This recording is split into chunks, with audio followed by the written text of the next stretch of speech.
All right, ladies and gentlemen, how we doing? Appreciate y'all tuning in. As you've seen the headlines, you know we're talking about the best teams in 5A top 10 basketball. We're gonna run through the top 10. Myself and Naj. First of all, man, hope y'all doing well, man. Appreciate y'all tuning in. Second time, right? Um, this is the show for basketball junkies. We're gonna crunch it up. We're gonna go over some film tonight. We're gonna go over the Langston Hughes, Noonan film. My guy in the background, Naj. We're gonna chop it up. So we're gonna give y'all in-depth and in-tune breakdown. So I'm not gonna take any of more of y'all precious time. I'm gonna bring on my guy, Nigel Williams. What's going on, brother? Hello, how you doing? I'm good, man. I'm good. You ready to crunch up these this top 10 5A action? Yeah, for sure. Let's do it. All right, brother. All right. Let me go to Kyle's page real quick. Pull up the top 10 rankings. There may be some people in here for the first time that's watching. If you're in for the first time, crunch the like button. Hit the subscribe button. Turn on the bell. Get down in the comment section and get in the live chat, man. Definitely subscribe to Nigel Wilkins and Bacon Network on YouTube, TikTok, X, Instagram. While you're here, man. So if you like it, keep coming back, man. We'll keep lighting you up and keep loading you up with this high level content. All right. Here's the 5A list. So number one, you got Gainesville. Gainesville, to me, rightfully so, 22-0. Currently rated top 25 per Max Prep in the nation now. Top 25 in the nation under, coaches been doing it for a long time, 25 years, I believe, and Charlamagne Gibbons. They do it big. And we'll go through it. I'm going to go through all of them, and we'll come back to the top, break each team down one by one. Number two, Alexander, a team that's emerged in Kyle Sandy's top 10, or not top 10, top 2 school within these past 2 weeks, 19-2 on the season. Very talented team led by Pops, Gregory Pops Dunson. Number 3, you got Decatur. This is a team I'm very high on, brother. You know what I mean? And definitely interject if you got anything to say before we go through them as I go through these teams. But Decatur is a nice team, really a team that I like, 20-3, coached by Coach Welsh. Number 4, Woodward Academy, 17-6. You know what I mean? To me, just like Decatur, very dangerous team, you know what I mean? Very electric. Brittany Luceno, former number one overall player in the class 2028. Dutchtown, gritty team, very gritty team. Kind of like the Jonesboro 5A, if you ask me. I like Bobby Buzz a lot. Johns Creek, seen them this summer. They got some talented wings, guard, edge type of team. Milton, name brand team in the state. You got to know Milton. Much respect, 14-4 season on a 14-4 season this year. And Langston Hughes, had the opportunity to see them last Friday. Very good team. Another team that's doing it big on the side. Woodstock is another very intriguing team. You know what I mean? Got a top 10 player. He's 2028, right? Who? I can't remember his name for Woodstock. Lead guard, 24 is his jersey number. Jamar Maurice? Yeah, he's top 2028. 2028. Jamar Maurice, top 10, 2028. And doing that down at the 10 spot, man. Very high on that team myself. You know what I mean? Very well coached, got a lot of good guards. I mean, they can do it all, man. They can beat you up on the inside and outside. But like I said, we're going to go 1 through 10 in depth. We'll start with number 1. I see we got some comments via Twitter. You're already showing it. My bad, brother. For sure. Let's go, Milton. Don't sleep on Coach Whiteheart. He's going to have them boys ready. We ain't sleep, man. We ain't sleep. We know what type of coach, you know what I mean, what type of coach Whiteheart is at Milton, what type of program that is, and what type of pride those boys carry on and off the court, man. So I appreciate you tuning into the chat. Andre Lavelle, appreciate you, brother. All right, let's hop into it, man. So we had Coach Gibbons on Naj. It's been what, maybe two, maybe more than that, about 3 or 4 months ago now. And you know what I mean, you had the chance to do the interview, so I'm gonna lean on you for the interview expertise here. But we know Gainesville is a pristine team. You know what I mean? They got Charlie Gershmel, who's 6'8". They also got a 7-footer, which I'm sure a lot of people know, but it's a lot of people who don't know that they have an actual 7-footer on their team in high school, which is crazy. His name is Kevin Curtis. Not Kevin Curtis. Yeah, it is Kevin Curtis. So I mean, we got a front line like that. They like to lean on it. Coach said he likes to play inside out. So, with you talking to Naj, I mean, how do you think this team basically is a shoe in to be state champion in 5A? I don't want to say shoe in to be, but they definitely are going to be one of the favorites for sure. They're very loaded. We talked to him when he came on the pod. Kevin White at the point guard spot, like you said, multiple 7-footers and experience at the guard is something he alluded to. And he felt like he had a lot of depth going into this year. And I think the thing about when you look about Gainesville, right, they've played a pretty, really good schedule, I would say, right? They've played the Dutch Towns, the Woodward Academies, the Wilson Academies, the Kales, Pinson Valley, right? They played some of these top teams in order to kind of test themselves for the region. And I think with how deep they are, they're going to definitely be a problem for most teams. Obviously, Alexander's a good team. Got Bobby Bugs. We know Decatur is loaded, very senior laden with Tobias Brinkley and Wellborn, right? And we know about Woodward Academy talent from a talent perspective is probably one of the best teams. You could say in 5A when you look at Jarvis Hayes, you look at Miles Hayes, his brother, Billy Luiscano, like they got a very loaded team overall, right? So, 5A is interesting. I don't want to say like they're going to just win it, but they've definitely dominated competition. They've won against some of the best that the state has to offer, and they've emerged, in my opinion. So Dutchtown's a good team too. Can never sleep on them. They're doing well even after losing a player like a AJ Williams, still 15-4 this year, playing high end basketball. And you can, like you said, you can never sleep on Coach Whitehart and Milton. I think we've seen that, right? They had a couple big upset wins last year in the high school state tournament. So you can never sleep on Coach Whitehart. And what Milton has, they have a bunch of good players, Solomon Branton, players they were placing as well. But you can never sleep on them. They're always prepared and ready to go and deep. And then obviously Woodstock, 18-2. And we go back to Sandy's list. We talked to Woodstock, and like you said, Jamar Maurice. We know they got obviously another great guard. They're really guard laden, but they're having a phenomenal year so far this year. And then your Newton Cougars is doing good as well, 18-1. Good to see them on this list. You can make the argument maybe they're too low at 18-1 so far this year. Maybe Langston Hughes should be bumped down a little bit, 10-6 so far this year. But I say 5A is going to be very intriguing, to say the least. Yeah, 100%. Naj went all through them. But just to finish up on Gainesville, like I said, Coach, they play a very inside-out game. To me, like you just alluded to, Naj, when you were talking about Gainesville, Kevin White, to me, might be the best two-way player in 5A. Somebody who's coming in, getting it done, average 18 points, elite on-ball defender, very sticky. I believe maybe averaging, I think maybe 2 steals per game this year. So I think when you look at what they got, the size they have, Kevin White able to make those big time shots, and that's what you're going to need. But defensively, it's going to be tough to beat. It's going to be tough to beat Gainesville with their interior size. I'm not going to book them in because, like I said, we're still early, still in region play. Got to see how the playoffs look, but it's going to be tough to beat Gainesville for all of these teams. Nobody is that top to bottom size, skill across the board. But let's move on to number 2. Alexander. Alexander, 18-2.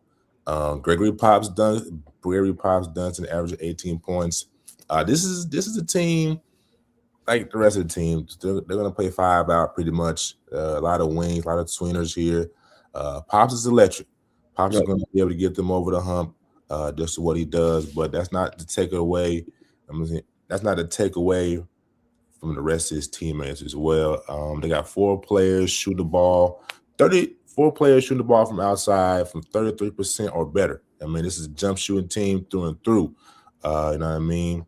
But this team on the defensive end, they get steals, but to me, what can be Achilles heel for this team moving forward, they are a team that likes to block shots, which means they're also susceptible to getting them in the air, getting them in foul trouble.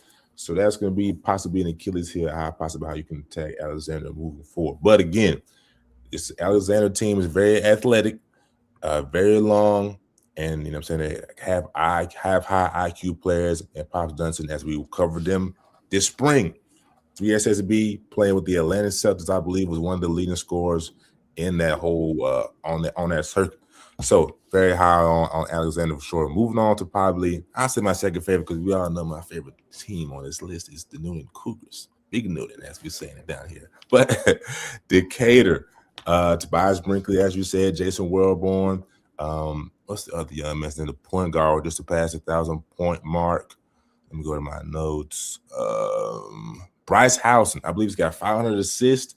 So I mean, you know Coach Rio. I believe you talked to Coach Rio. But this team is, I think, can potentially beat Gainesville on this list. Tobias Brinkley is by like 6'8". Jason Wellborn is an elite shot maker.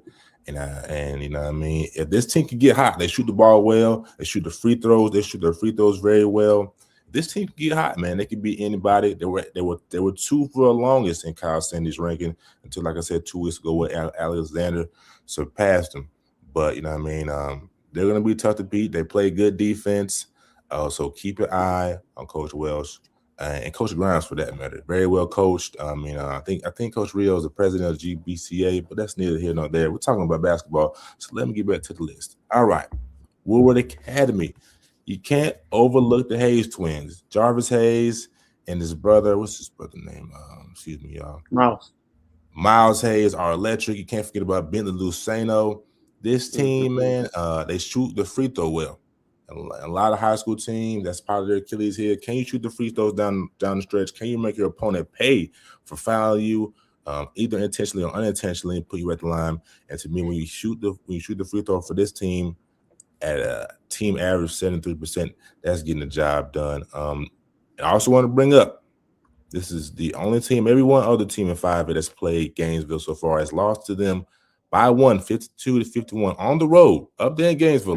We all know how long of a drive it is from the Southside Wood Academy to Gainesville. So a 1-point loss to them is going to be big. They got that in the back of their mind. You know, Coach Gibbons and the Red Elephants have that in the back of their mind. So, like I said, when you have Miles Hayes and Jarvis Hayes, that big playability to, be firecrackers on the court, anything can happen. Now, I don't want to skip over Woodward Academy or finish talking about them without talking about Bentley Luceno. Bentley Luceno is, as advertised, only averaging 14 points per game, but he does so much for this team in terms of just blocking shots, rebounds, high IQ plays, making the right plays. I expect this team to be in the Final Four for sure, and if not in the championship, very much in the thick of things. So that's my take on Woodward Academy. Dutchtown at number 5. As I've said, man, this is the Jonesboro of 5A, Southside team. They're gonna let you know. I watched the film just recently when they played at Hillgrove. They're an interchangeable team, like I said, just by every team in the country. They're gonna have everybody pretty much who kind of handle the ball, even down to your 4, your 5. They can handle the ball. A little undersized in the post, but they have guys who can catch and shoot, who can rebound collectively, very gritty. That's just what you're gonna get on the side. You're gonna get on the south side. You're gonna get guys who are gritty. You're gonna get guys who can shoot the ball at not any level, but everybody can put a shot up. Not sure what the shooting percentages are for everybody, but this team is an undersized team. They're going to be gritty. If they can turn you over and they can get in transition and get hot early, watch out. Watch out. I will say that. This is a team that also kind of reminds me of Noonan, right? Everybody can kind of get active, get busy in their own right, but coaching is going to be the deciding factor in this classification. So we'll move on to Johns Creek. Like I said, I saw them this summer. Actually, when I did that content with Noonan, that's who they were playing. But this is a team, like I said, they got good wings, got good guards, very well coached. They're going to make the right plays with the basketball. So this is a very good team. Milton, I think Naj did a good job talking about Milton. Milton's probably the team that I'm least educated about, other than the fact that this is a name brand school. So again, Naj, I'll give the floor to you, man. Just say what you just said about Milton and why you think this team can be dangerous down the stretch. Oh, just the pedigree, man. A lot of young guys got experience, as I was alluding to before. You got Solomon Brand, who's a heavily recruited 27, as kind of your big, really good guard play, as they always usually have. And they got a coach that's been there. He's always scheduled tough. They've played some of the tougher teams. They're playing a tough region. They get to see Gainesville multiple times, and that's kind of a rivalry, as we talked with Coach Gibbons, just how good relationship, obviously those coaches have, how they go back and forth. So Milton's a team that they've been there, done that. They play in the Nike Classic. They're actually going to play Johns Creek on Friday night tomorrow at 7:30, which would be a really good game. Obviously for region seeding and things like that. But you look, they played against Decatur, lost by 10, 65-55. So they play Holy Innocents. I know they're not the same team, but they won that game 65-51. They've played the Archbishop Carrolls, the Bishop O'Connells, teams like that, just to prepare them, for this stretch run. So, they did lose the Johns Creek earlier. They did lose the Gainesville earlier, but all in single digits. So they've been right in those games, right? So now it's just being able to figure that part out and being able to get those wins as well. And then they scheduled, obviously, Meadow Creek. That's an out of region game, which will be good. Meadow Creek's doing really well this season. So yeah. 100%. Just to give this some names for the people. I believe his name is Christian Cooper. Tatum Holmes was a guard who really stood out to me when I saw them this summer. Can get in his bag, turn around, jump shot, he can go left and right, big guard. I taught 6'5". So this team has length. You know what I mean? Let me go through a couple more. They got 6'6" forward. Like I said, Tatum 6'5". I believe they got to commit to Oglethorpe. He might be he's 6'1". But this team, like I said, they're going to rebound. I mean, they're gonna move the ball around very well. Very good system team. If I could, I'm sorry, we're on Milton. I'm talking about Johns Creek. Forgive me, y'all. No, this is a good team, Milton. Let me just go back and stay in order. My bad, fellas. My bad, Naj. All good. Let's see. All right, Langston Hughes. Very good team. Very good team. I got to see them play against Noonan. Like I said, the lead guard went out, but again, Langston, gritty team. To me, though, a little undersized. And I think when you have, and we'll see it when we break down the Noonan versus Langston film, if you can attack them with their size and get them in foul trouble, I think you can get Langston into a heap of trouble. But one thing I can say about this group, their guard play is electric and is as strong as anybody's. One of the guards reminded me of Milton's guards a couple years back. I think it was last year, the lead guard. They got guards that can beat you off the dribble, get you to the one dribble pull up, and they can get it done. Let me get the wing player number 5, you probably seen him. I highlighted him on the network. KJ Agnew, 8 for 10 versus Noonan, 7 rebounds, 20 points. So this is a team that can shoot you out the gym if you're not careful. But again, their size, front court and back court can be an Achilles heel for them. But if they get hot, watch out. And we talked about Woodstock under Coach Eric Blair. They got guards that can get after you. They're well coached, very savvy. They're going to play defense. And they're 18-2. That's matter of fact, as we talk about it, let me pull up their schedule. Woodstock.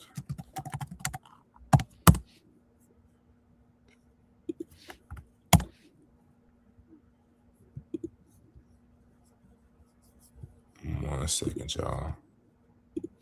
We're copying links and going to links to make the viewer experience smooth. You see how I just pulled that up? You didn't even know what I was doing on the back end. That's why you tuned into the Just Sizzling News Podcast, man. All right. 9-1 in the region, 19-2 overall. Beat Chapel Hill, very good Chapel Hill basketball team in 6A at home. Beat Marietta. Beat Sprayberry. We forget. I mean, I'm sure Sprayberry is a different team, but Sprayberry last year put Gainesville out of the playoffs in the first round. Beat Westlake is a top 10 team in 6A. So, like I said, man, this Woodstock team is very good. They lost to Alexander at home by 10. That's nothing to ignore there. But again, like I said, Alexander is a athletic, long team. It may have been off shooting night for Woodstock. Let's see, beat Sprayberry twice, beat Poe, beat River. So they have Who they had? They got Sequoia, River Ridge last year left up. They probably clean that up, sweep that. But Woodstock is a very good team. Let's go back to 10. Let's go back to the list and talk about top 10 or recently in the top 10, the Noonan Cougars. So when it comes down to Noonan, man, again, a very well coached Coach Gatz, Coach Wilkins, Coach Drip, Coach Wallace, Coach Mario. Very good team.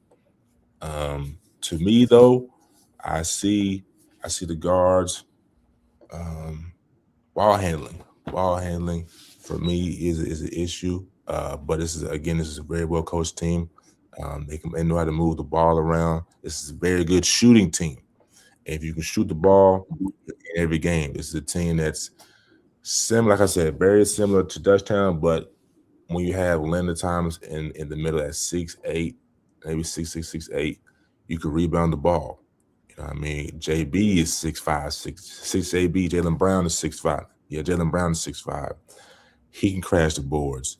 Like I said, this team shoots the ball well. Like I said, when I said you can shoot the ball well, that's a good thing. Now, people are talking about they haven't played a big schedule or a competitive schedule. Only tough team they played so far has been Langston Hughes, and they lost. And to me, it comes down to just for that team of turn on that killer instinct. Like I said, they had the size advantage against Langston. They lose their lead guard, have to exploit that. And from listening to the coaches and I'm saying in the huddle, they were telling them that.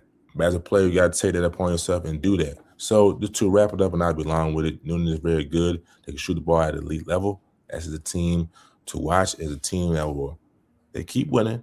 They got Dutchtown coming up. They got Langston coming up again. It's a team that, like Naj said, could potentially be where Langston or Milton is. And when you get to the playoff, anything can happen. So, ladies and gentlemen, that is the breakdown of the top 10 teams in 5A. All right, go ahead, brother. Go ahead. Top 10 teams in 5A. Stick with us, and we'll bring y'all more coverage. We'll probably do 6A next week or 4A. You know what I mean? 6A is kind of no-brainer. We now know Will's gonna win, but I'm gonna stand there for you, brother. You got something pulled up. For sure. So this top 25 Georgia basketball rankings, Mark Millies did a good job on this, but he ranked everybody regardless of classification. Wheeler at 1, Gainesville, very high at number 2, Grayson, 17-1, number 3, Alexander, we talked about 19-2 at 4, McEachern, 5 at 16-4, Woodstock, 19-2, I like them at number 6, Norfolk Coney, 7, Westover, down there in Macon, or Albany, 19-1, St. Pius X is still undefeated, Holy Innocents, 18-2, despite not having, obviously, superstar Caleb Wilson, Johns Creek, 18-3, Milton, 15-4, Decatur 20-3. That might be a little bit low at 13 in my opinion. 14 Westminster 17-2. Dutchtown 16-4 at 15. Hillgrove 15-6. Number 16 team in the state. Mount Vernon, Woodward, Green Forest, Walton. He has Pebblebrook at 21. Last year 22. Walker 23. Meadow Creek having a really good year 16-5, and North Cobb Christian. Yeah, I agree with you. Pebblebrook's got some big wins. I believe they beat some of those, one or two of those, or at least one of those 5A teams. But Pebblebrook is interesting. I haven't seen them in person. I know Coach Washington is a great coach. So I think potentially North Cobb could be higher. I'm gonna take the Walker School could be higher to me. I'm gonna take probably North Cobb over Meadow Creek for sure. And go back to the left.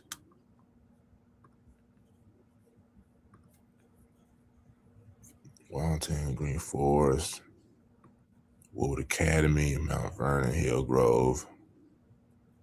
One more time. Or just go all the way to just get through progressively. Johns Creek, Milton, Decatur. Yeah, definitely. I agree with you, Decatur for sure. Yeah. Not a bad list though. You know what I mean? Not a bad list. Howley, Innocent, St. Pius X, Westover, North Coney, Woodstock. Top three solid. I think somebody in 5A beat Grayson 2. Before we exit? What's your thoughts on McEachern? I think good basketball team. They just got back Carter Lumpkin, so they've been carrying the fort down without him. Or Chase Lumpkin. I said Carter. Chase Lumpkin, excuse me. But he just returned back from injury. I think he went off for like 20 points in last week. I believe it was when he returned. So I think a team gelling at the right time. They just beat Hillgrove last week. Yep. Obviously that's a little rivalry out there in Powder Springs, and obviously out that way in Georgia. So I thought that was obviously a big win for them. Um, 9-1 in their region. They lost to obviously Wheeler. Link Academy is a really good basketball team. Alexander, we know how good they are, and then they lost to Pebblebrook. So, but overall, I think they've played some good teams, got a couple good wins on their resume, and I think they've been handling business. Nah, 100%. It would be interesting, man. I'd love to see. Yeah, some will call me crazy. Yeah, you don't want to see Gainesville versus Willard, but that'd be an interesting matchup. 1 and 2. You know what I mean? If we and it's too late in the season, that we'll never know until the summer, or if we ever see that, even in the summer. But yeah, this man. So let's see. Next segment was going to be the film breakdown. We'll go through Langston versus Newton. Chop that up, man. Well, the guys will give you the viewers our take on that game. I think these will be good going forward. Oops. Yeah, these will be good going forward. We'll games. All right. So here's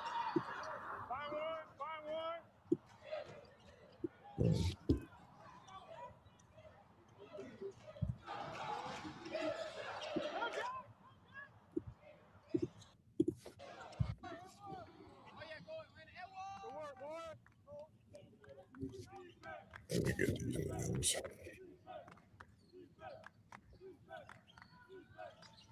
See what I'm talking about, man? This smooth pull up right there.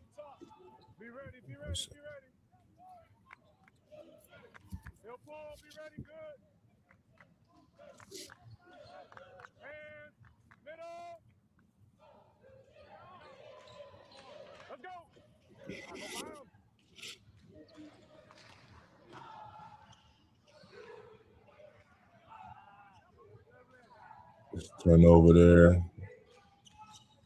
That's what I mean by ball handling.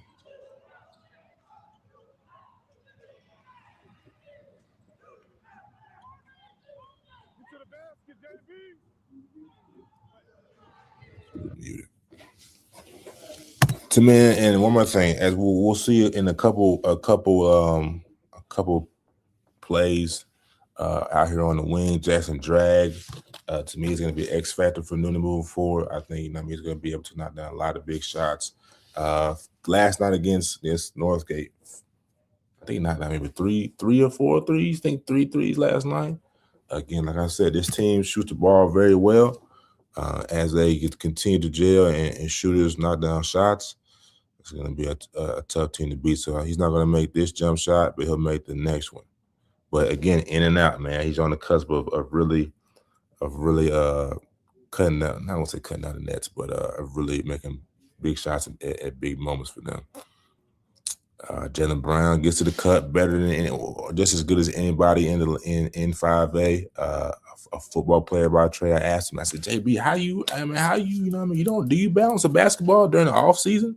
He's like, nah, big. I just come on the floor and start playing, man. So that just lets you know what type of that lets you know what type of caliber of athlete he is to go from the football field and pick up the basketball and earn trust from his coaches and let him run the show pretty much as the lead guard for this team. Exclusive Productions. You see JB there, 6'5". You'll see him use his length. There we go. Andre Jernigan. Andre Jernigan is number 2 for Langston.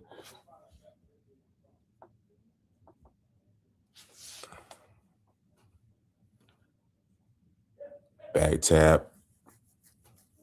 Here it is. No, is this it? No, it's in there. What's his name? Eric Coleman is 11 for Noonan.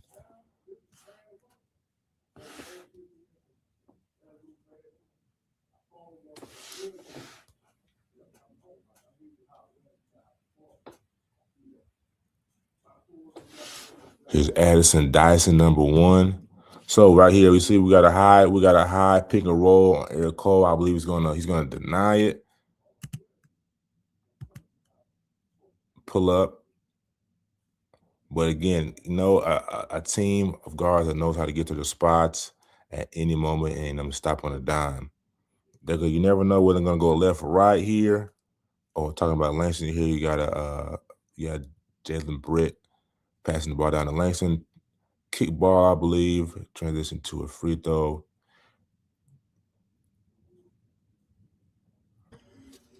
Great block here by Eric Cole. So I've called him one of the best two-way defenders in 5A, and I think this film, if you've seen the full film, or by midway through this, we may not watch the whole thing. I just want to give people a good look at kind of what I've seen during this game. And feel free to tell me to stop and hit the space bar if you see anything as well.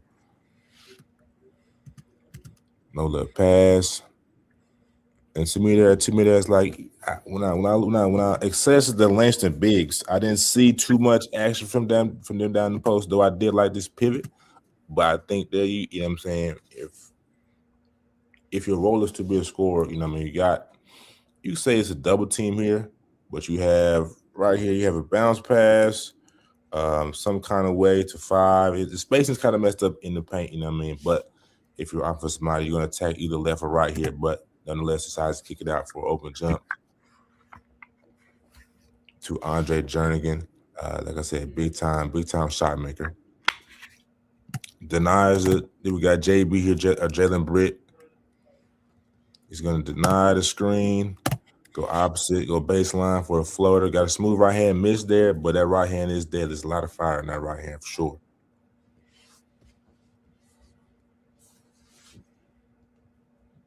Eric Coleman beats a lot of guys off the dribble, finds Jackson drag, and one for sure. And one to the line. So, like I said, Noonan can attack you in a lot of ways. They cut to the basket very good. Seems like their bigs don't know what to do with it when they get it for Langston. Yeah. They're kind of disheveled a little bit, you know what I'm saying? Like they a little bit more, I guess you're saying hesitant, a little bit more like but like a very guard dominant team to me. And they kind of rely on that. Exactly.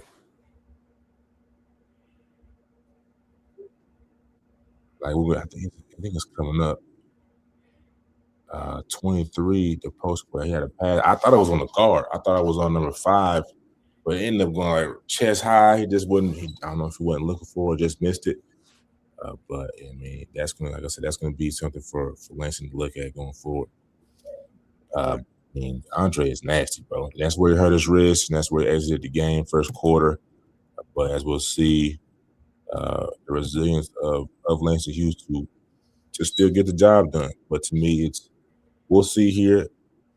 Like Landon should have had a lot more dunks or just a lot more paint touches, which again is what the coaches were talking about. Let's see. Back it up. One dribble pull up. That's not even from a lead guard there, number 3. But just like I said, that's just like you said. Now the team that's very guard dominated. Mm-hmm. Right here, this is the teaching moment for a lot of the guards, man. Of course, you know what I'm saying. We want to break the press up the middle. Mm-hmm. CJ finds himself. I mean, you're gonna come to the upper wing in this kind of corner here, right? This is what guards are gonna do, whether it's a bad or good play. But this just happened to be where a scenario where number 1. Let me show you his name. I think this is it's Addison. Might be number 3. You know what I mean? He had the IQ, which again points back to the IQ of Langston Hughes guards. Realize he's in a pinch here. Most of the team for Noonan, I think, is still in the backcourt. I believe this is Landon over here with 3 guards all around him. So immediate trap. You know what I mean? And all the south side teams are gritty. Forces a jump ball, and I believe the arrow pointed to Langston here. So ball goes to Langston. But again, here, this is why. Well, number 5 is pretty decent size, but this is a bad miss by JB. You know what I mean, for better or for worse. But again, you see the size of the Langston Hughes guards. You got to attack downhill. Probably 4 or 5 more clips, ladies and gentlemen. I just kind of want to give y'all a general feel. If you want to see the film, you can go on Bacon and Naj and watch the full game. This is Addison here again. Goes with the screen, a legal screen there. Let's watch that again. What you think now? You think that's a legal screen? He kind of slid. A little bit, but you could have let that play. Yeah. Yeah, you could have let that play. That wasn't that bad to me. Yeah. Tic-tac. JB gets downhill. When JB goes downhill, man, a lot of success. There's Jackson drag again. Bottom, man. Barely touched the net.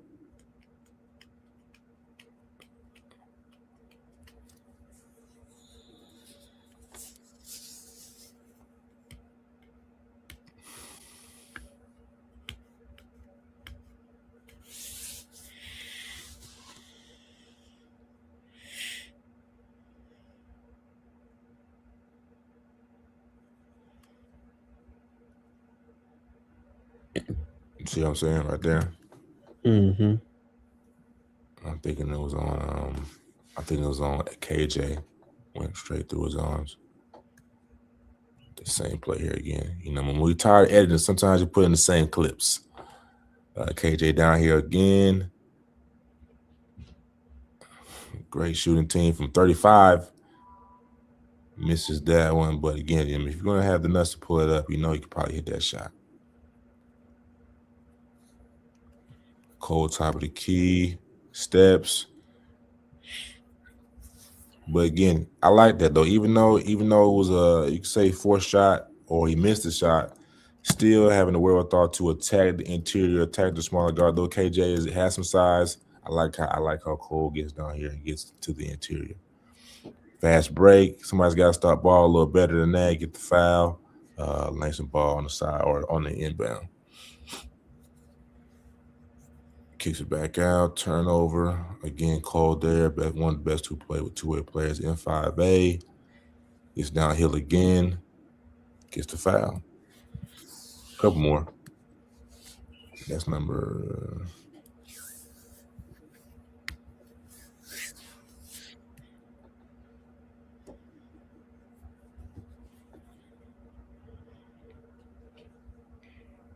Size again, man.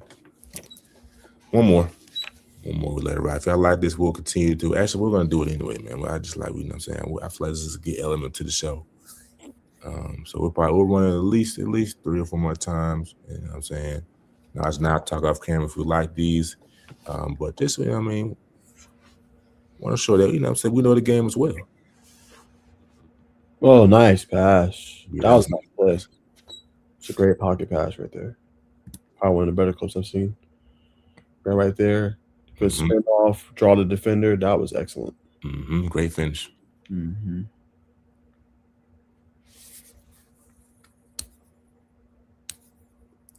It's a deep jumper. I think he gets a foul right there. Yeah, he kicked his leg out. Great IQ by JB. We see it all the time in the league. Players kicking that leg out, and the ref's going to reward you with that whistle blow. One more. I know I said one more last time, but we'll do one more. KJ Agnew from deep.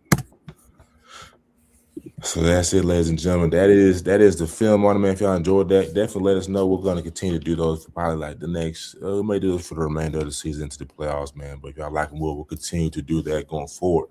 So again, let us know in the comments. Or if you see us out in the public, like, hey, man, I like what y'all doing because we need more activity and more engagement in the comments. But that's neither here nor there. All right. Moving on to... hold on. Before we go to comments, I gotta give it one. All right. So I do this for Coach Wallace. He's always tuned into the show. Goes back and he watches them. So where's it? All right, Coach. This is for you, man. Gotta shout him out, man. Definitely. Grant Robich hit 1,000 career points. He obviously tagged us, Coach. So we want to give him a shout out on the show, man. Great guard for North Cobb Christian. Like we said, still think you guys are very underrated, but doing things in the private classification have shown that y'all going to be a team to watch. Outstanding performance in his last game and continuing to churn along, man. So I want to give Grant Robich Obviously, a shout out. And then how about Xavier Butler also hitting 1,000 career points? We talked to him. Zay is probably one of their best players. Slam dunker. This does a whole bunch of different things. Bacon plays obviously at a high level. And Bacon, I'd be remiss if I didn't show this clip. This is, I believe, Xavier Butler, and we can both react to this. But a nasty slamma jamma right here, windmill time him. You know what I'm saying? So, wanting to give Xavier Butler a shout out on the show. Coach obviously gave us this clip, man. But outstanding job right here, man. Nice windmill slam. Nah, definitely, yeah. Zay's in that. I mean, that's too easy, man. You know what I mean? Windmill like that from pretty much from the volleyball line. This is why North Carolina Christian is gonna be nice in the class especially potentially. Could be a Final 14 for sure. And can't forget about Garrison too, man. One of the best shooters. Uh, prides himself on playing defense. You know what I mean? Does little things to get himself recruited. So for those two young men to cross the 1,000 point threshold mark, just tip the cap, man. I mean, just another thing or something on the board that you're doing the right thing. So shout out to the program. Um, Shout out to Coach for always tuning in, supporting the show, man. Thanks, Coach. Thanks, Coach Wallace. You better put your name out there, Coach Wallace. Yes, sir. Appreciate you, brother. Mhm. College basketball. We're going to be talking the top three players, or just three players who's caught our attention. Um, that's not in it. That's not of the big three. The big three. I mean, you can say big six or whatever, but the big three: AJ Best DeBonds. freshman class, buddy. What's up? Best freshman class, buddy. Best all time? I think it's in that conversation. Yeah, I can say yeah. Everybody's doing. I think the other night it was what 340-point scores. Yeah. You're right about that. I like that. Actually, you're right. Kid from Illinois, Darius Acuff, DeBonsa. Yep. Did Caleb Wilson get a 40 ball? No, he had 20, but he's in 20. that list. Yeah, definitely. Nah. Mhm.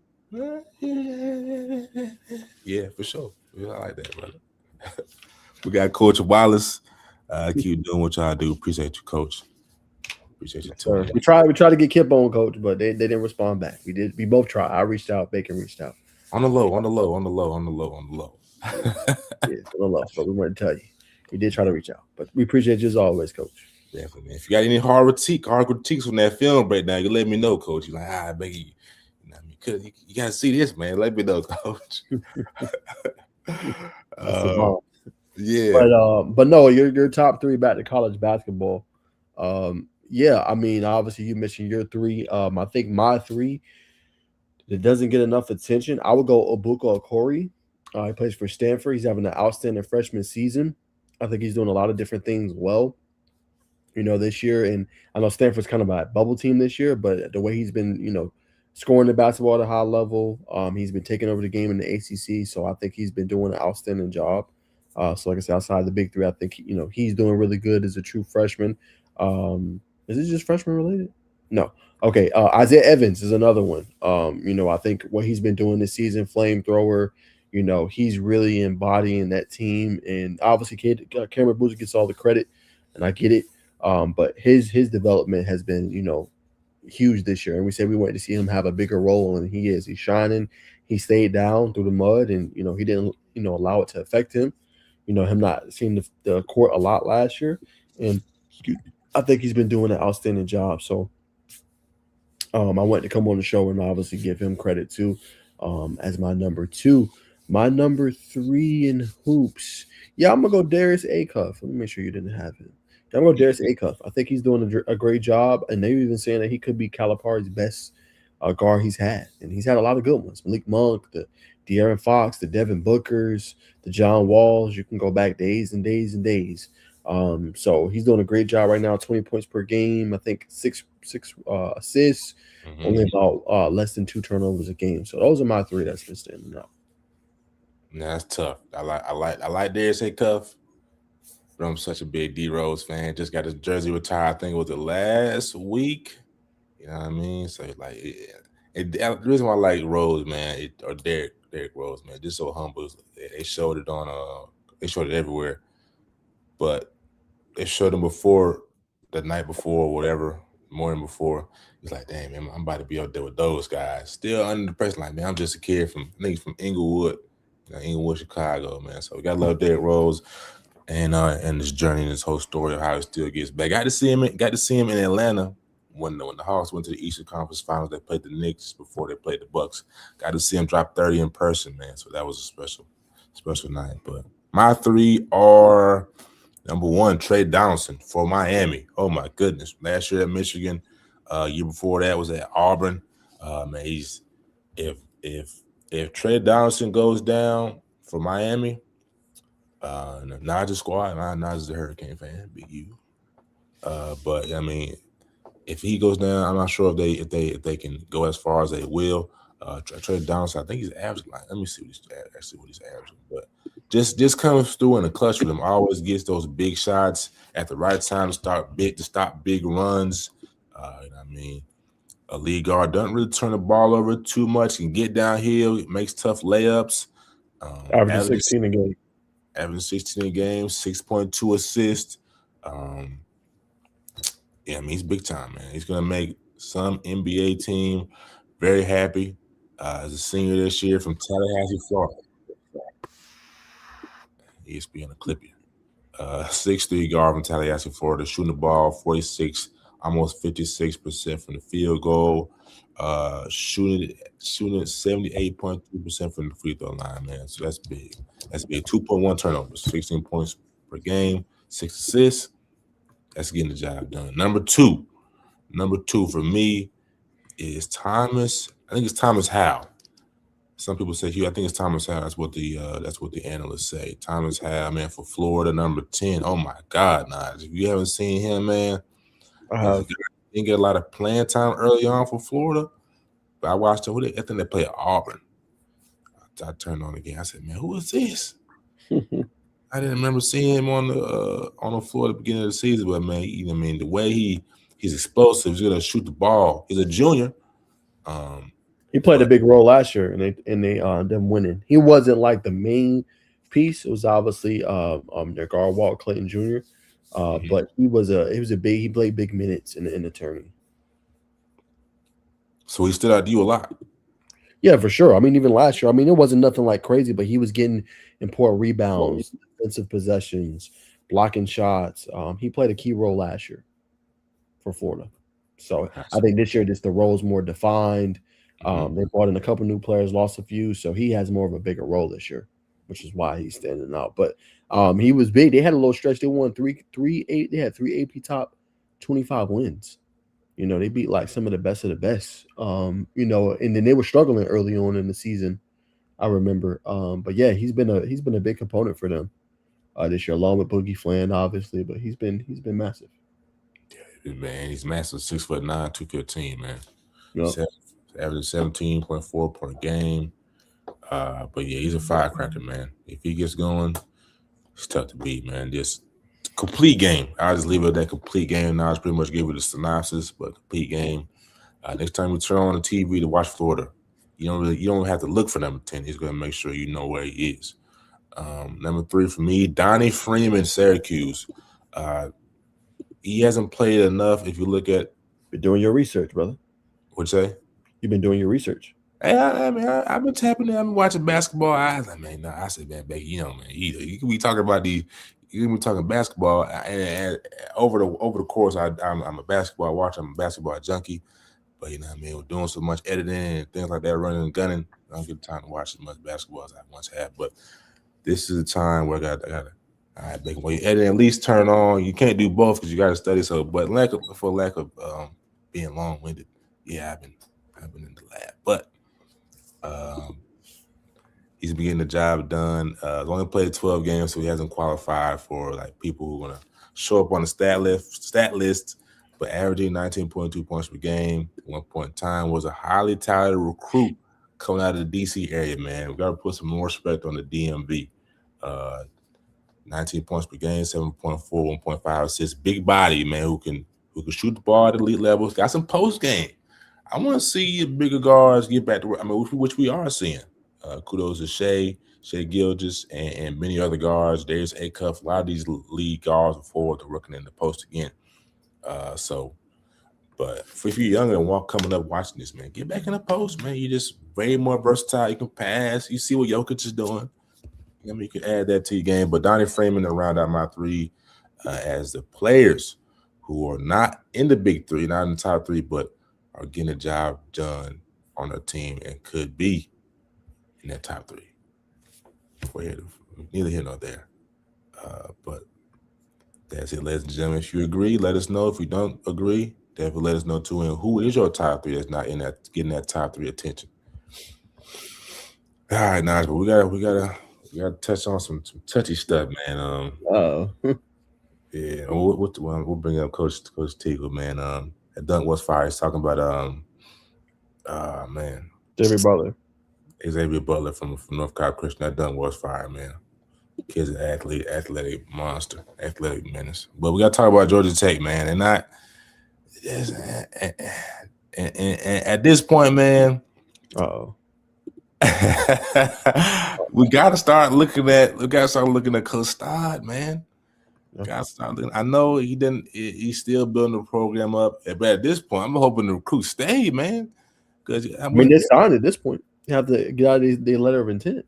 Oh, they signed. Good. Thank God. Yeah, it's over with. It's different kind of thing with basketball. When they recruit and come up, usually they're signed.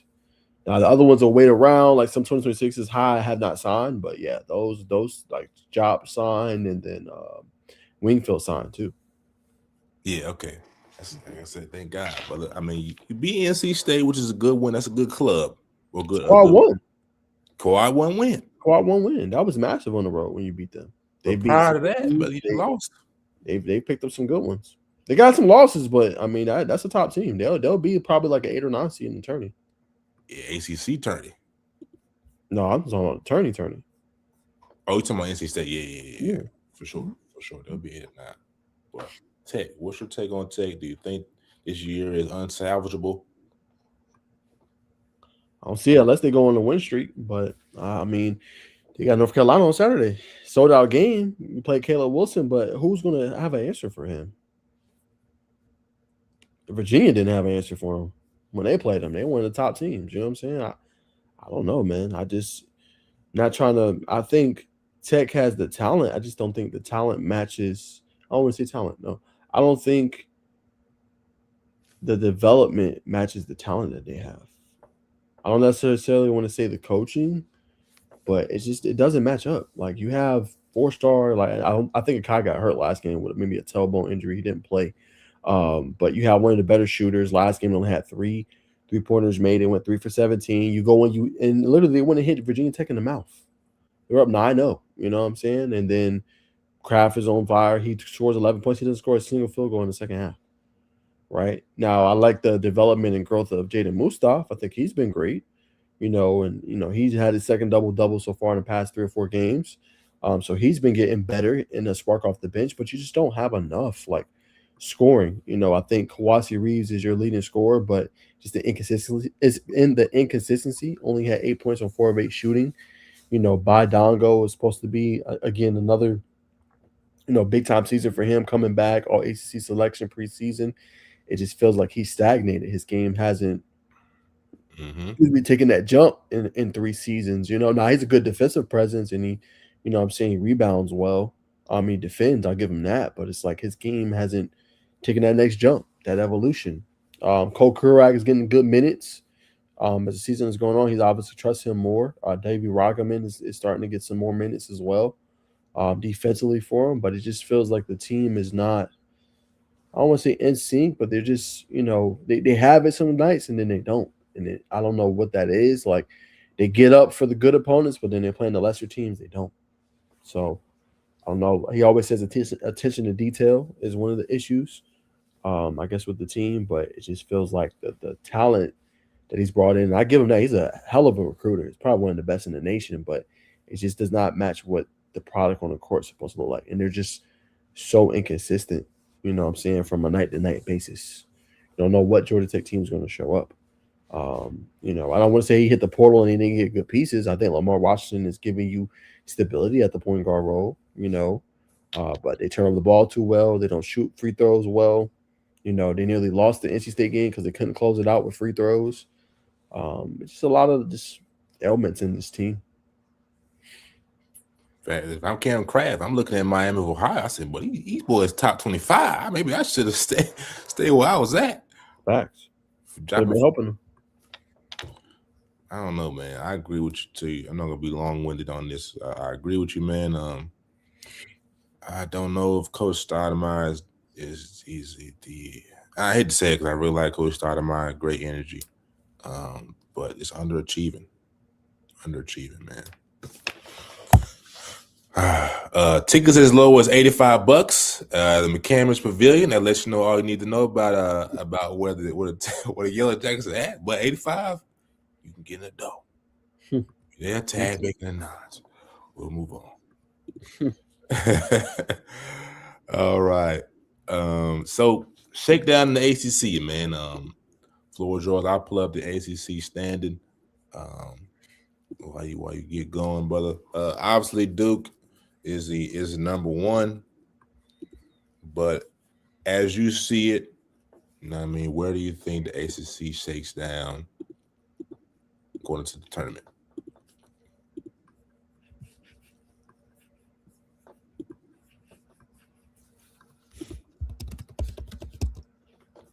Let's look at this tab. Well, we gotta make sure it's clean for the viewing experience. There we go. So I'll start while Naj looks that up. Like I said, Duke is the head honcho. Clemson 7-1. Clemson is a very well coached team, and this team has made the postseason, has made the tournament. They made it what 3 or 4 years in a row now, something like that. VT solid. They're gonna be gritty. They're gonna shoot the ball well. That's what they hang their hat on in the Commonwealth. But Miami at 6-2. You know what I mean? So what 3-way tie for third place. Miami, Virginia Tech, NC State. 1, 2, 3. 1, 2. Yeah, I'm right. SMU's been playing some resilient basketball, though not top 25. They've been getting the job done in the ACC. North Carolina, top 16, 4-3 in the ACC. Obviously, I believe they lost to Duke. Let's see. Let me see what else they lost to. Let me know when you're ready, Naj. Now shut up. They've lost to SMU. SMU. A lot of people like, man, SMU, man. SMU got some scores, man. You see. They're a good basketball team. They put up a lot of points, man. Yeah, they got a good basketball team. So, you know what I mean? They lost to SMU. They lost to Cal. I gotta do some research on Cal. Obviously, I know. Obviously, just where Jaylen Brown was at. Jeremiah Wilkinson, who's now at UGA. Andrei Stojakovic, who was at Illinois, who got cooked by Mr. Smith at Purdue, but nonetheless, he is a good guard. So Cal puts out some good ball players. They've also lost to Stanford. Stanford's got a good guard out there as well. But nonetheless, North Carolina is top 16 team for very good reason. They may still be missing their lead guard, but if you got Caleb Wilson, that's all you need for Virginia Tech 5-4, ACC Louisville 4-4.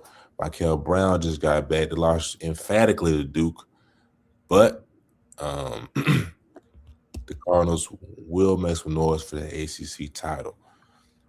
Just talked about Cal, Stanford, Syracuse. I like Syracuse. We just talked about that. We just talked about Donnie Freeman.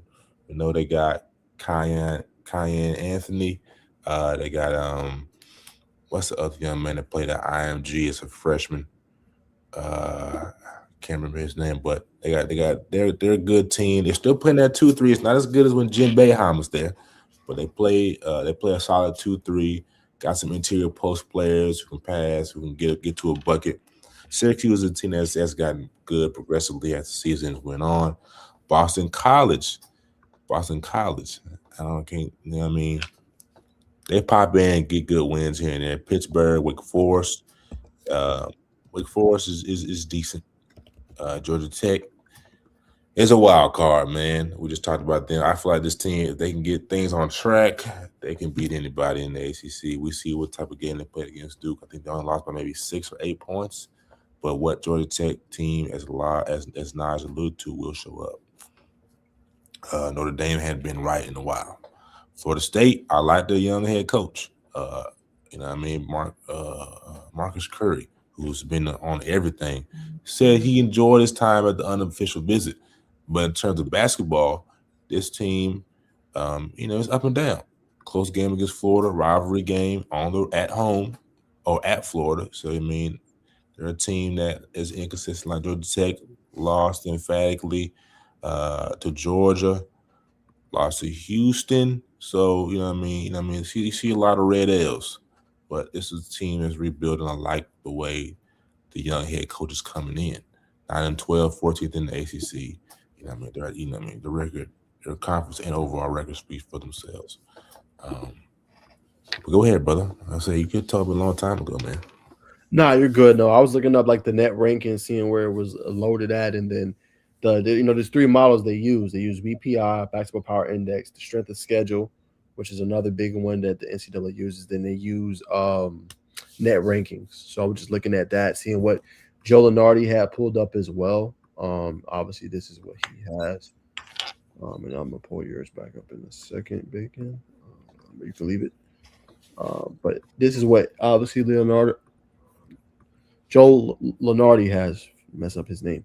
But he had California out, so I was trying to see where they were ranked at, like the net, the BPI, and all that good stuff. But they're on the outside looking in at the current moment. One of the few ACC schools. Miami is one of the last four in. Miami, when you look at them, and obviously their net ranking, they're number 36, which actually is not bad at all. But then when you look at them in terms of where they rank at BPI, they're 41, and then where they rank far as the SOS. For the schedule, they're 103. So strength of schedule was hurting them right now. And they're 0-3 in quality wins. So that's kind of the difference. But going back, obviously, to what you have pulled up, Bacon, in terms of You want to pull it up? Oh, you got it.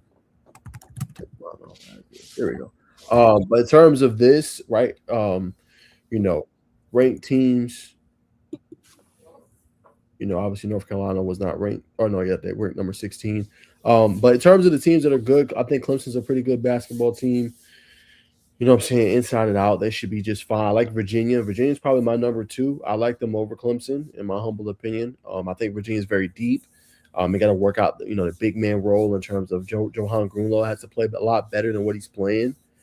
He's been getting kind of abused a little bit. Chester Ritter just had a career high, 32 points in a win over Notre Dame, which I know they struggled in that game a little bit. But very good guard play. You look at Dallin Hall. You look at Sam Lewis, who had 21 points in the last game. He played at a very high level. He's been very good for Virginia this season. You look at Malik Thomas. He's been playing pretty well. Chance Mallory, the true freshman, has been playing good as well for them.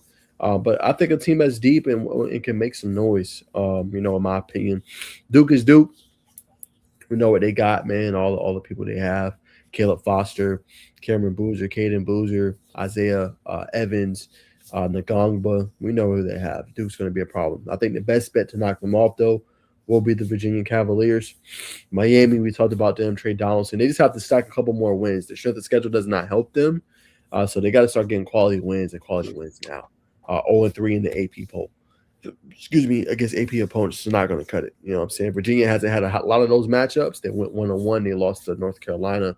They picked up a road victory. So they just got to add more of those to the docket for them. And obviously, quad 1 wins. NC State, even though they have 6 losses, sit in a pretty good spot. When you look at the net, you look at obviously everything that they have. They've been playing at a very high level this year. So a team you definitely got to look out for. Darian Williams leads them. SMU is a pretty good basketball team, I would say, as well. They're performing good. Got to get some more AP top 25 wins, I would say, to build their resume. But for North Carolina, that win last weekend against Virginia, and again, they probably shouldn't have won. It was big for them. It wasn't just Caleb Wilson. They got a lot of other contributions from Tyreek Stevenson. He played at a high level for them, and they were down by, I think, as much as like 15 points. And was able to find a way to get a win. Virginia Tech's kind of that big bubble team right now in the ACC. In terms of if they're going to get in or not.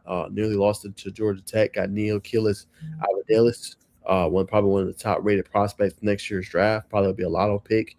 Him and Ben Hammond has been playing well so far for Virginia Tech. We'll see if they can figure it out along with Grudak.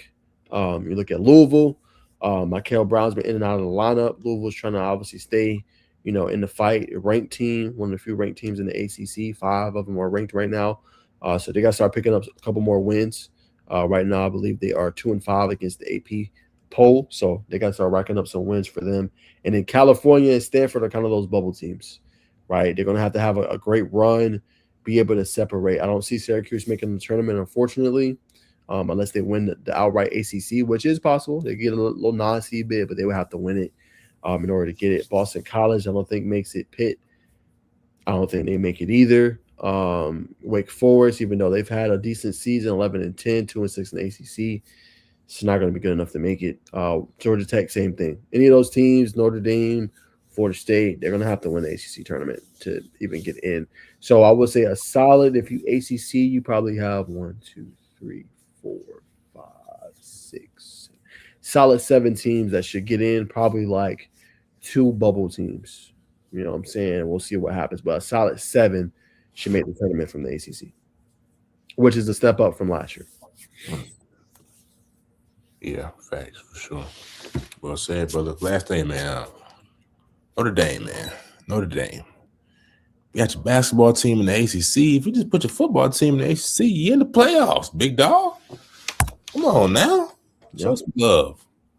But that's where all the other sports, they're in that, except football. Like I said, they did it for the COVID year, but I guess they felt too good for the ACC. So I was like, yeah, we'll just go independent. So. And it cost you. I'll leave it there, man.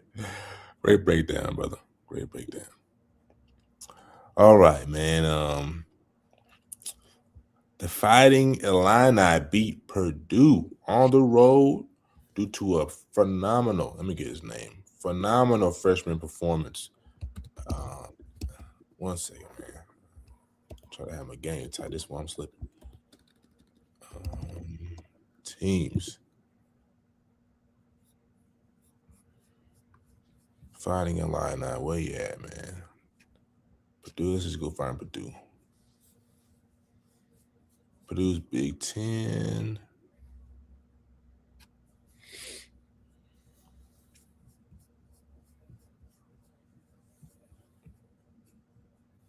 All right. Here we go. All righty. Wagler had 46. I believe that's the most points scored by a freshman. I think at Illinois, or just in that gym period. So phenomenal win, 88-82. I'll give my thoughts, and I'll throw it to Naj. To me, it was a heavyweight bout. Illinois, I can't remember what they should move inside the top 10 whenever we do the rankings. They haven't already. But Keaton Wagler, 46. Braden Smith, 27 points. 11 for 16 was pretty much having his way. Cook Stojakovic. But this is a heavyweight bout, man. It came down to who's going to make the most buckets. The Fighting Illini are a great shooting team. They rebound well. This game could have went either way, but you know what I mean. I don't think they were expecting the freshman to go for 46. I think they were expecting him to have a good game. 46 is astronomical. But that's my take on the game. The Fighting Illini are here. Purdue is still a very good team, but they just shot the ball better. What you think about it, Naj? Yeah, I mean, they did a good job. They dominated the glass, 33-19 advantage, 13-3 advantage on the offensive glass. So keeping opportunities available for them. And then the three-point shooting, plus 11. 18 three-pointers to just 7 for Purdue. And it's crazy because Purdue won the paint, 44-14 advantage. But when you get all those rebounds and you're sparking from three-point range and you shot 47%, yeah, that's going to be pretty tough to beat. And that's exactly what they did. It was just one player, obviously, in Keaton Stigler. But, at the end of the day, they did a good job of crashing that glass and keeping opportunities alive for them, which was obviously the difference, right? They had 4 different players with 7 or more rebounds in that game. You know what I'm saying? That'll do it. You know what I'm saying? That's the buy-in. Uh Markovic, he had 3 offensive boards. You had Izovic, he had 4 offensive boards. So when you have that and you're keeping the ball alive, I mean, you're getting the job done. Nah, well said, brother. Let me. Yeah, 13-3 office. That's a good job done. Well said, brother. Well said. Shout out to King Stegar, man. Yeah, man. You just got just put up that commitment, 100%. But um, so after that we got Trey Burke, man. Trey Burke won me some money back in high school. Believe it or not, we were betting on who's gonna have the best bracket. I think who won it this year? This 2010. It was Kansas, Louisville. I think this is the same year Kevin Ware broke his femur. I'll never forget it. But I can't remember it entirely. But a lot of people rightfully so. I think Kansas was the number 1 seed that year. I think Michigan was a 3 seed. I said, man, Tim Hardaway. I was watching a lot of college basketball then. And people didn't really know who Trey Burke was back then. Too tough. I said, man, Trey Burke is gonna get me over the hump. And sure enough, Steph Curry before Steph Curry now. People better put some stain on Trey Burke's name. Shot that ball from 40. Bottom. I said, yes, sir. And that one went along as long as my Final Four. Secured the bag from, I think I won like maybe $30, maybe 30 or $40, but still. So big shout out to Trey Burke, man. Had a very heartfelt message. We won't play because we trying not to get copyrighted, man. We're trying to, what I mean, we'll show you following all the YouTube guidelines. But find out what makes you happy. Spread more love as people. We need to do more. I said we're explanatory in the times that we are in right now. Not like now I said last week, not a political show. But we've all seen the ICE attacks, and we'll leave it there. So shout out to Michigan, shout out to Trey Burke for retiring his jersey. Great message. And Trey Burke, Steph Curry before Stephen Curry. Just want to put that out there. Let's see. Moving on to NBA news, man. Before we get there, I'm sure, Naj, I want to get your thoughts. If you've seen it, I didn't put it on the topic list because I forgot about it. And we'll talk about the Jordan commentary. I thought Jordan was going to be, he's going to be courtside, he's going to be commentating, whether it's in the booth, but it pretty much has just been they came out and asking them questions. So, I mean, what's your thoughts about Jordan covering that game of basketball? No disrespect too. You can bring the same thing up for inside the NBA. That was supposed to be a thing for ESPN, and Charles Barkley called it out. They said, "Well, we haven't worked in over 2 months." To your point, Bacon, of only I think twice he said they were Christmas and then they were just off. So I just think to the Jordan point, and bring up the bigger point for me. I just think that the value of the game, in my extent, say what you want about Charles and Kenny and Ernie and Shaq. But the game is just not fun. I'm trying to bring up a whole bigger point here when we bring up the Jordan aspect. Take It time. just feels like they're shutting out like what made the game great, right? With the Jordans, and he should have a bigger role. To your point, Bacon, is that the NBA should have a bigger role. But it's so hard because they're not putting them at the forefront. They're almost on the back burner to a degree. Like you say, you just ask him questions, like let him actually get in there and do it, right?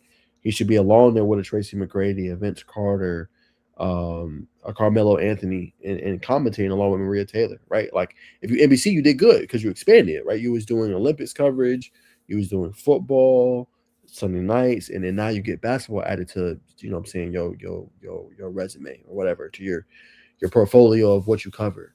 So it was a great thing, but it's just like it's so hard to follow. Even me, I struggle, and I was, even when I was back then, I was working. I would find an NBA game to watch. You know what I'm saying? I would find this to watch, but I don't even have the same allure. And I just think it's not necessarily a game. I think part of it's the marketing too. Mm-hmm. And I think part of it is it's so hard. Like, okay, Tuesday night, okay, it's on NBC. Oh, Amazon games on Thursday. ESPN game is on Wednesday, and you'll probably get the prime time on ABC. So it's just like there's not a lot of rivalries. The game's not as good as they were. The passion from the players is, you can kind of tell they're going through the motions. Excuse me. So you just got a product where it's just like it's not watchable. Unfortunately. And I know that's the whole point I brought up a host locally bacon, which I didn't mean to do, but I think that just ties in with the Jordan thing of just you have to make it to where it's a game people want to watch. And I think for a lot of people, it's not watchable. When you do want to watch, it's tough to see it. You're not putting the former stars into it as much.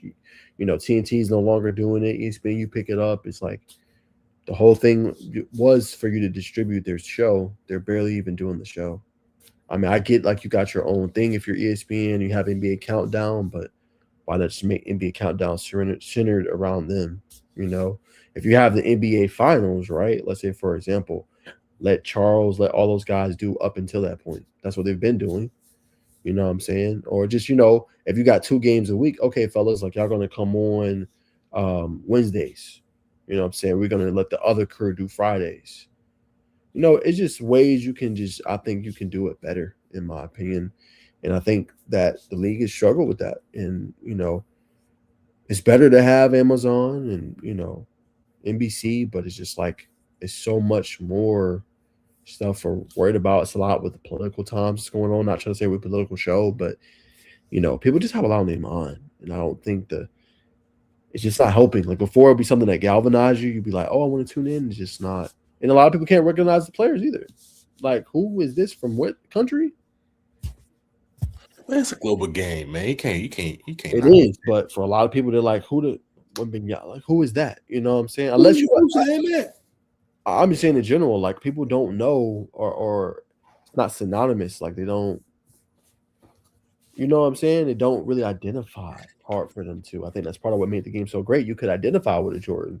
You could identify with a, what I'm saying, Isaiah Thomas. You could identify with, a Kobe.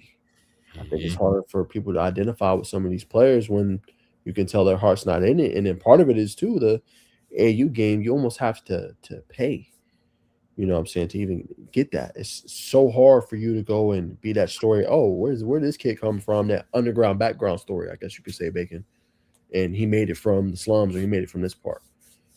Shifted more so towards international. So, well, yeah, I mean, the answer to that marketing question, yeah, I'm gonna start at the grassroots. It all comes down to marketing players. It's a business now. It's a business now, right? I mean, players are getting paid to go to college.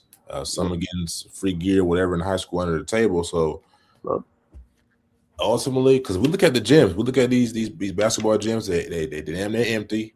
You got to pay to get in the AAU games. The AAU scene is a lot more crowded, which you force some parents to play, which is a whole other discussion. But the schools, man, they got to do more to market these young players, man. Whether you bring in a content creator, you know what I mean, talking to local businesses, getting them more involved. I know, like, they're just kids, but and maybe it doesn't have to be that far. But I mean, if your gym is empty, I mean, I know schools don't like that. And, I mean, that's all politics too. So it's a political world. When you look at it from the ESPN standpoint, you got to get out. You got to get out of Charles.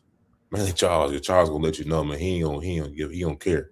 You got to get out of that show's way. When it was on TNT, they had pretty much an hour and a half post game to do what they wanted to do. Now you look at it, they may have 30, 40 minutes, if that.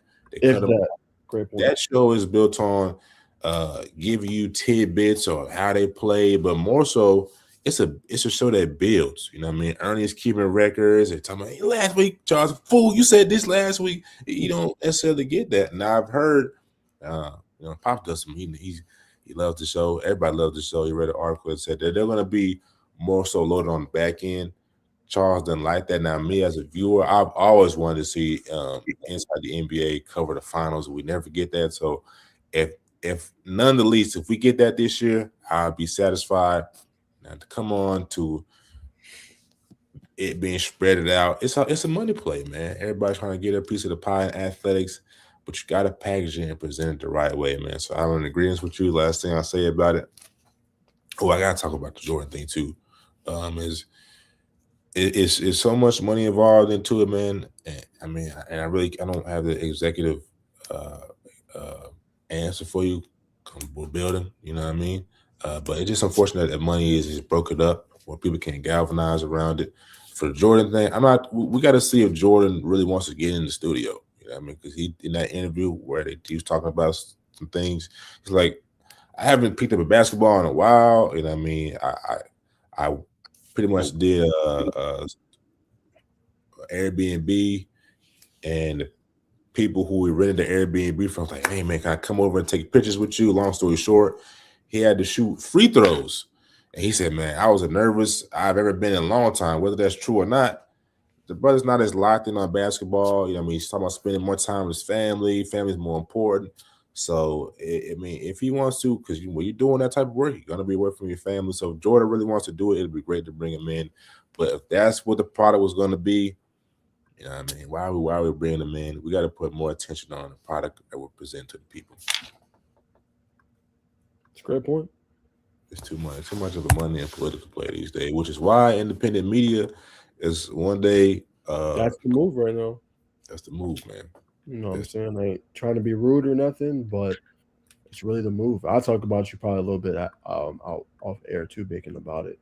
But yeah, I think so. I just think it's your platform can't get censored. Like if you're independent, you can talk about whatever you want to talk about. If people stop messing with you, they just become unsubscribers. You know, and you just keep it pushing, right? But if people like your message and they support what you're doing and you know what I'm saying, stuff like that, it's just to me it's hard to take that away. Once you have it, you have it. I mean, obviously you have sponsorships that pay for your show and stuff like that, and they can obviously take that away too, but there's always other sponsors. It just feels like, you know, when it comes to a network, you're more, you know what I'm saying? Yeah, you can't really skate too much, you know, but when it's your own show, your own platform, that's what it is. That's a fact. And after this, we'll talk about the whole TikTok thing. That's why I appreciate, you know what I mean, Coach Teagle, you know what I mean, the whole Noonan basketball, the staff, just to watch me. I appreciate y'all for letting me come in and do what I do. I try to be in and out. You know what I mean? If y'all see me last night, I had to help the DJ.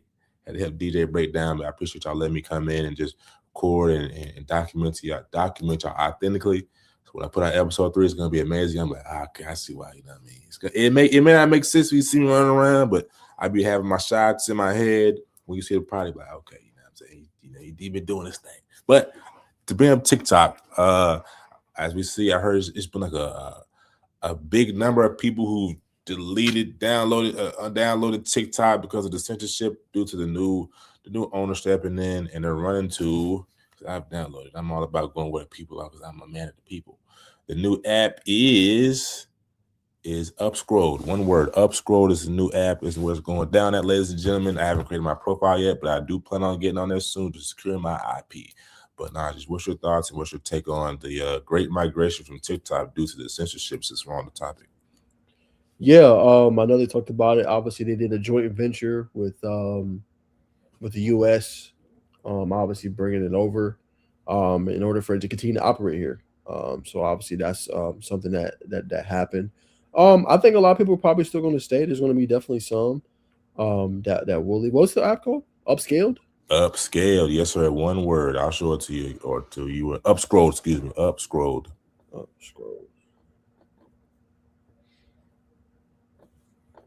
Yes sir.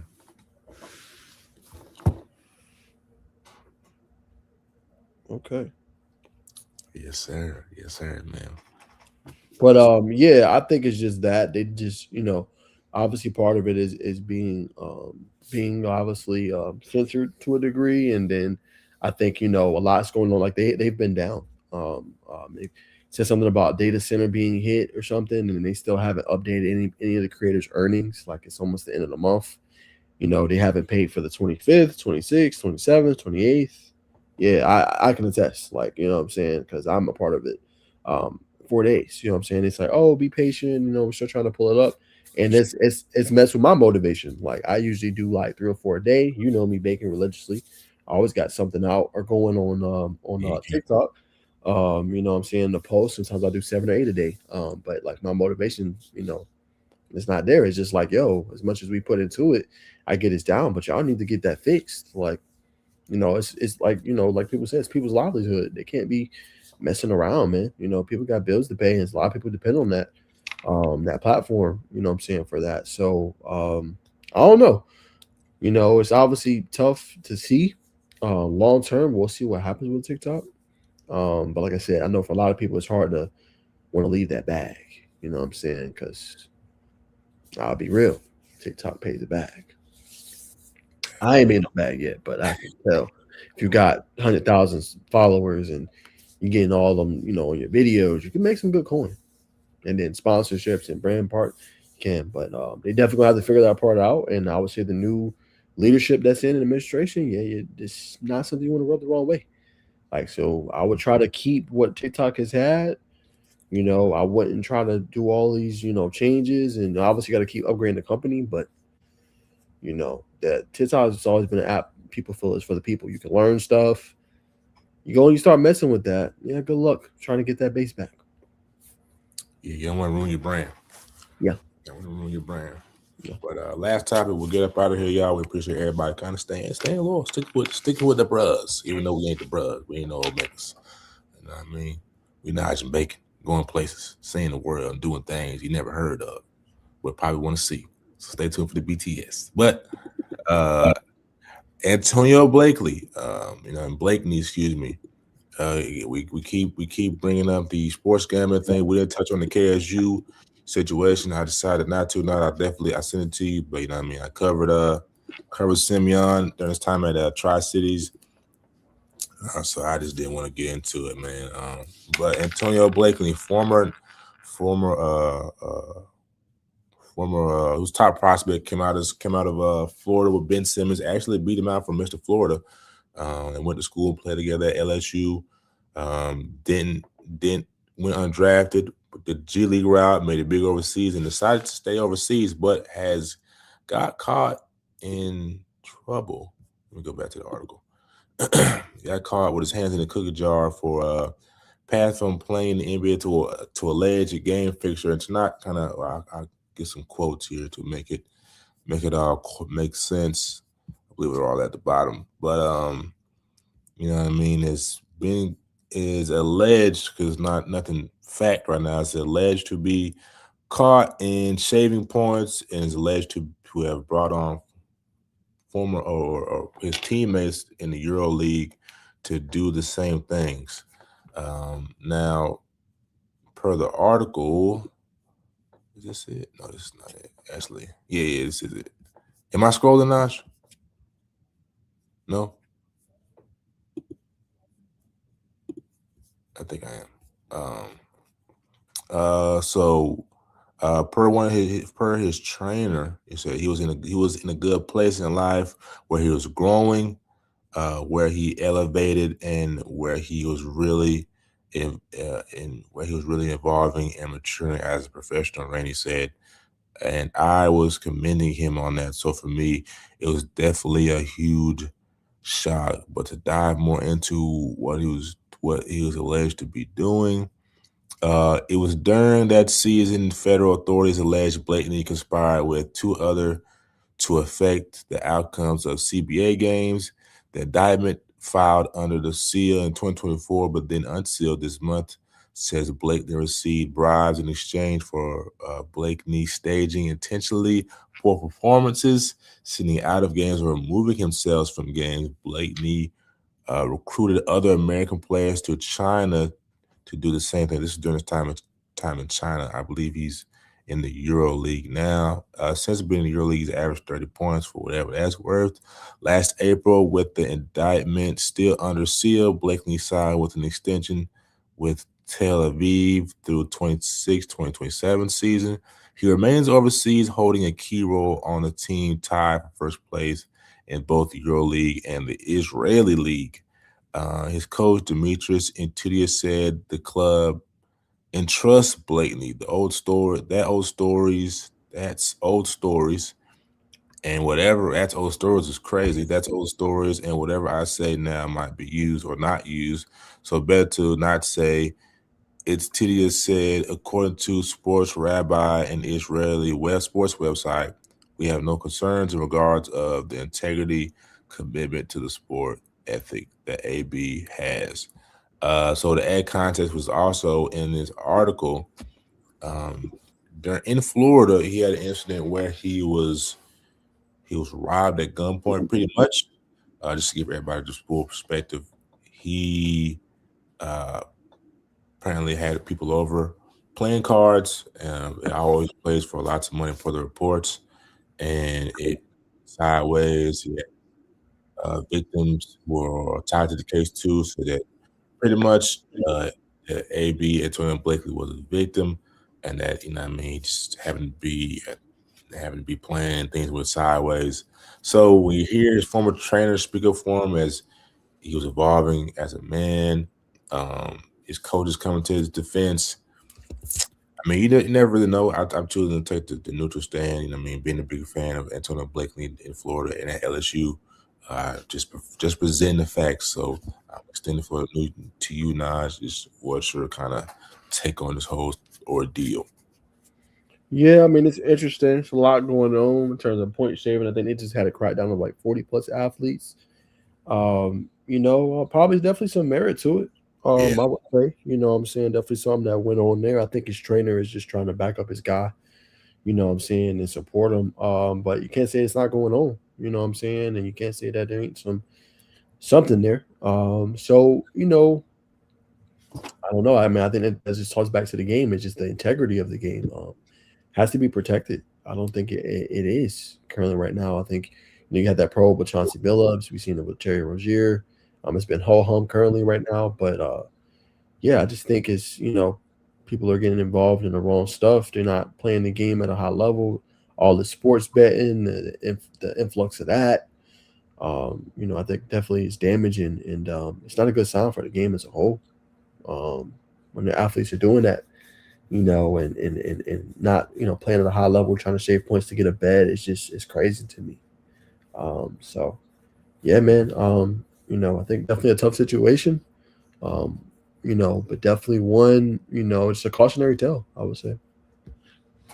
yeah. Facts. I said this will come to a conclusion. So his trainer, the trainer that gave that quote, hadn't necessarily been in his camp. I think they just kind of got back to just got back in contact. But during his time early on in his career, he went to China. Like he said, he played for the CBA, China Basketball Association, and that was a time they kind of broke off because he stated in the article as well that he would rather have him go to the NBA, but he wasn't a part of that. So I say that to say, you know, what I mean, he hadn't been a part of his life for him to say that. I mean, you still never know outside looking in.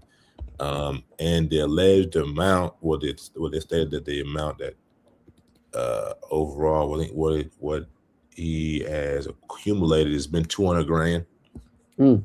60 grand, and they fined him 250 grand.